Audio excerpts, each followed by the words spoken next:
I'm here with Saahdiq Charles, one of our, well, probably I would say, I'll go out on a limb and say it, our best offensive lineman in the state of Mississippi, verbally committed to LSU, along with Coach Herbert Davis of MRA.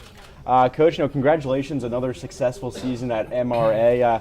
I think the best question to start things off is just, what's the secret? I mean, how do you guys get to that state championship year after year? Hey, I told our seniors this year it was nobody's went back to back ever in the history of our school. We won right at 30 games in 3 years. Nobody's ever done that in the history of our school. So we're not where we need to be. We think we're getting closer. So we just keep climbing that ladder and working hard and producing players like this, a lot more like this, and we'll get there. Yeah, well, congratulations on that. Just about Sadiq, actually, in particular, he was a guy who I think really developed as the season went on. Talk to me a little bit about just his growth as a player and what he got better at pretty much week by week. Well, we talked about going into the season. He had only played the last third of the season last year as an offensive lineman ever, so we knew his upside was still good. So here we are 1 year later, and guess what? His upside is still good. But you're right. I really thought the last half of the season he really started to dominate in a way of finishing blocks. It was almost like every other block was a pancake. So I think he elevated his his effort and started to understand his responsibilities a lot more, and with that came more confidence, and you saw those results.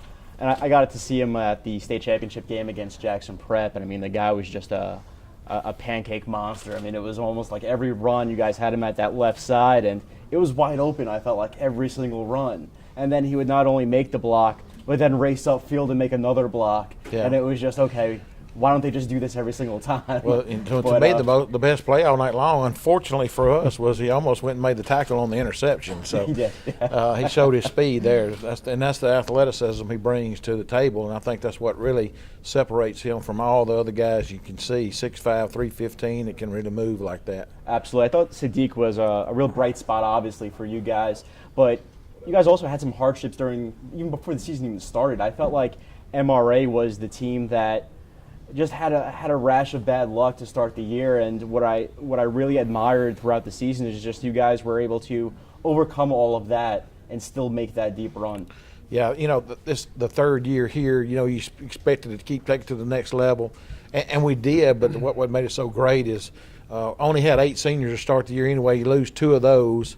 And 2 really good players, along with Lewis Davis, who's another really good name that'll come back next year because he got injured. So three really good players before the season started, and then so we were so young and had injuries throughout the year too. So I thought our coaching staff did their best job all 3 years there, and I thought the kids really overcame as much adversity as we've had since we've been there to win 10 games. So really proud of our season and looking forward to next year.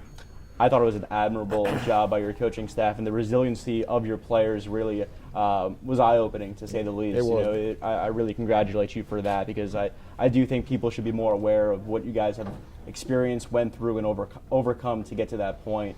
Speaking of quality offensive linemen, like I said before, none better than Sadiq. If you will, just take me through the season that you had. Obviously, this was a kind of a learning experience as you go, and like I said, you got better as the weeks went on. Just take us through that, what your approach was week to week, what you learned about yourself. We started off the season a little different, kind of going like a 4-hour trip, I say, to Montgomery, Alabama. Faced a team never faced before, and kind of went into a little road stretch, and then going to ACCS and playing St. Martin and Taylorsville. And I felt like I was doing okay, but not really living up to what I thought I should live up to, and kind of started going more into the season. And Coach Davis was talking to me and telling me, I needed to buy in, and I started buying into everything the coaches were teaching me at practice and coaching me on in practice, and I started harping on repetition in practice, and it started paying off in games. Yeah, I think you're actually kind of selling yourself a little bit short there with some of the comments you made. Like I said before, you were somebody who I thought really highly of as far as a player and prospect. I wasn't alone in that thought, obviously. LSU seems to like you quite a bit as well. Take us through that commitment and that decision for those of us who don't know too much about it, since you made that decision pretty early on in the process as well. LSU was kind of my dream school. And when I stepped on campus, I fell even more in love with it, and I still fall in love with it every time I step on campus from this day.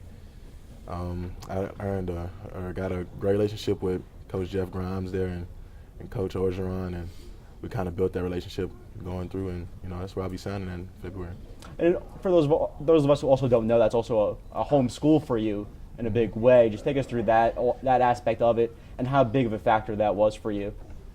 Well, not too many people know that me and my family, from New Orleans, and we kind of moved here and there and around a few places before moving here to Jackson. So all my family get to watch me and kind of like my home state and just kind of love playing for Louisiana.